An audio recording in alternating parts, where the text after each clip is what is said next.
Hello everyone, welcome to Ritika's online teaching academy. In the previous lecture, I have talked about the DNA replication in prokaryotes. In today's lecture, I will talk about the DNA replication in eukaryotes. Some part of DNA replication in eukaryotes I will describe here. In this lecture, the contents of this lecture include the differences between the prokaryotic and eukaryotic DNA replication and the names of enzymes and proteins involved in replication in the case of eukaryotes. So let me share my screen with you. Okay. So molecular basis of inheritance, it is lecture 5, where I will discuss about the DNA replication in eukaryotes. Okay.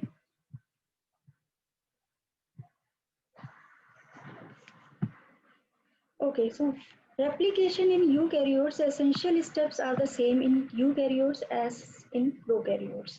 Means we have studied in the previous lecture that the essential steps, which are mainly initiation, elongation and termination, they are same in eukaryotes as well as in prokaryotes. So what are the differences between the replication in these two different types of organisms? We will see here. Okay, so differences between prokaryotic and eukaryotic DNA replication. So what are the features in which differences we can see? Location. So where does this DNA replication takes place? In the case of prokaryotes, it occurs inside the cytoplasm, while in case of eukaryotes, it occurs inside the nucleus. So we know that in eukaryotes there is a well-defined nucleus is there, while in prokaryotes well-defined nucleus is not there. That's why in prokaryotes DNA replication occurs inside the cytoplasm. Now the second thing is origin of replication. In the case of prokaryotes, we have seen that there is only one origin of replication per DNA molecule. But this is not the case with the eukaryotic organisms. In eukaryotes, for DNA replication, there are many origins of replication in each chromosome. Okay. Now, ORI length. What does this term ORI stands for? Origin of replication. So it is 100 to 200 nucleotides or more in length in case of prokaryotes, while it is only 150 nucleotides in case of eukaryotes. Initiation of replication. In prokaryotes, replication is initiated by the proteins which are named as DNA A and DNA B proteins. While in the case of eukaryotes, it is carried out by the origin recognition complex. So we can see that the names of the proteins are different, which initiates the replication in prokaryotes and eukaryotes, but the basic function should be same. DNA polymerase. So there are mainly three DNA polymerases are there in the case of prokaryotic DNA replication, which are DNA polymerase 1, 2, and 3, which have main functions. So in eukaryotes, there are alpha, beta, gamma, delta, and epsilon. So we can say DNA polymerase alpha, DNA polymerase beta, DNA polymerase gamma, DNA polymerase delta, and DNA polymerase epsilon are there in case of eukaryotic DNA replication. So these are the features which have differences in case of prokaryotic DNA replication and eukaryotic DNA replication. Now we'll see one by one different enzymes and proteins involved in DNA replication in prokaryotes and in eukaryotes with their function. So in the previous lecture also, an example of eukaryotic organisms we have taken E. coli. So its protein or enzyme DNA-A. What does it function? And ORC protein, or we can say origin recognition complex. So these two proteins, which are different in case of both the organisms but have the same function, they recognizes origin of replication. So in the case of eukaryotes, ORC or origin recognition complex, while in case of E. coli it is DNA-A. Eukaryotic proteins, we can take the example of yeast as an example of the eukaryotic protein. So ORC protein is there in it. Now the next protein is DNA B. In eukaryote, it is named by MCM, which is mini chromosome maintenance proteins. Their functions are similar. DNA, they work as DNA helicases. And what is the function of DNA helicase? That unwinds double-stranded DNA. So in order to initiate the DNA replication, first there should be the recognition of the origin of replication by the DNA in E. coli and ORC protein in eukaryotes. The second step is to unwind the double-stranded DNA, that is done by the DNA helicases, and their names are different in the case of E. coli as well as in eukaryotes. Now the next protein is DNA-C in E. coli. It is not known or unknown in the case of eukaryotes. Their function is to load helicase onto the DNA.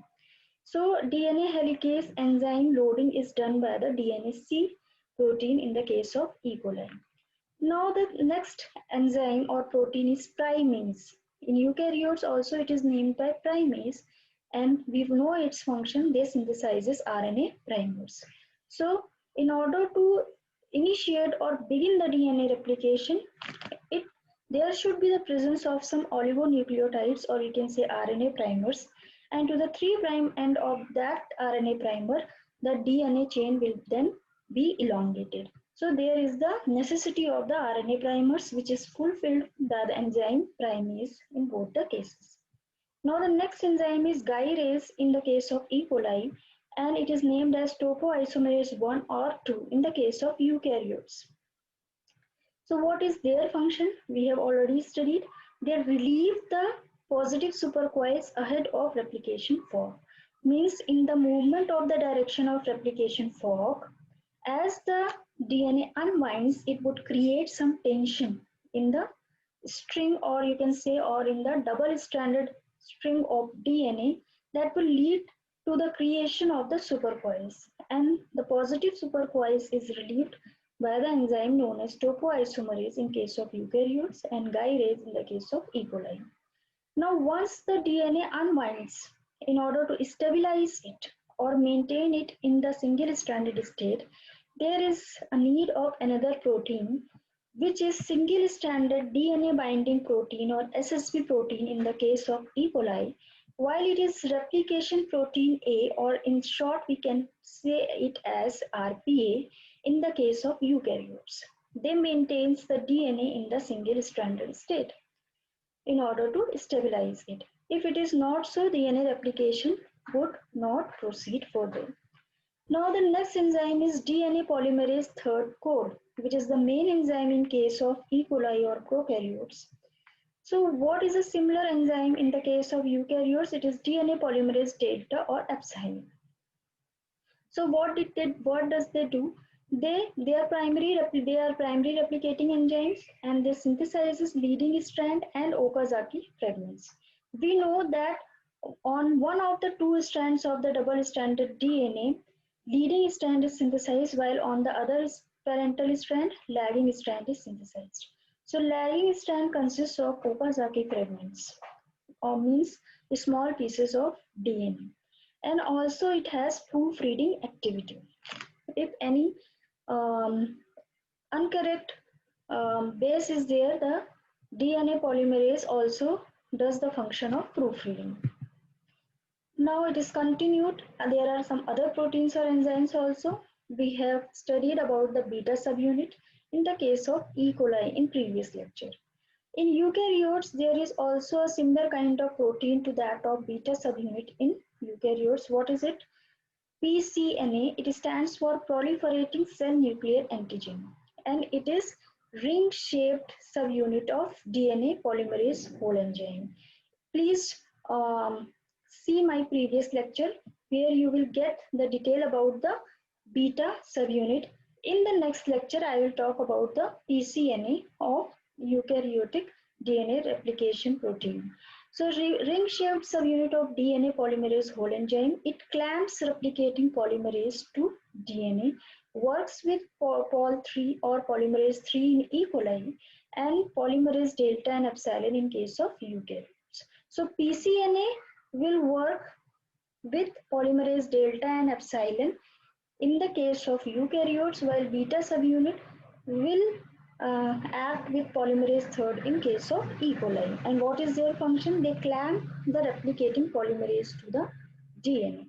So there must be something in order to put or to initiate the functioning of the polymerase. So it is started with its clamping.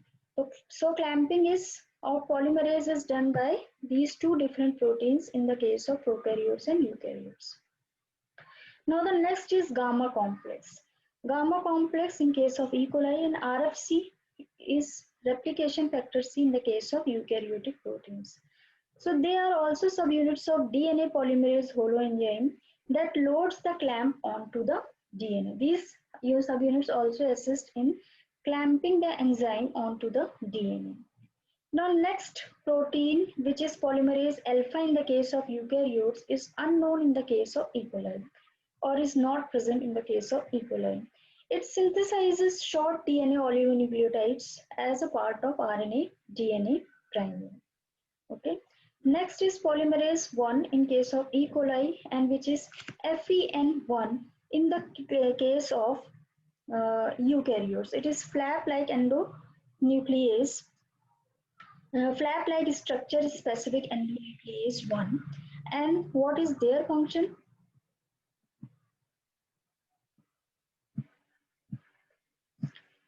Their function is to remove RNA primers.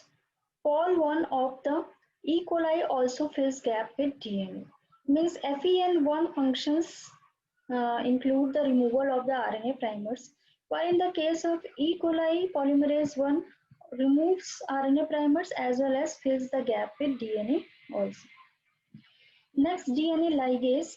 They are named by the same thing, DNA ligase in case of E. coli as well, and they seize the Okazaki fragment into the continuous strand. We know that the Okazaki fragments are short fragments of DNA which are synthesized as a lagging strand, and once these Okazaki fragments are synthesized, the gaps between them are sealed by the enzyme called as DNA ligase. Okay, so this is all about the today's lecture in eukaryotic DNA replication. In the next lecture, we will talk about uh, what are the various steps of DNA replication in eukaryotes in detail. So those who have not subscribed my channel, please subscribe my channel in order to get more videos in biology. Thank you.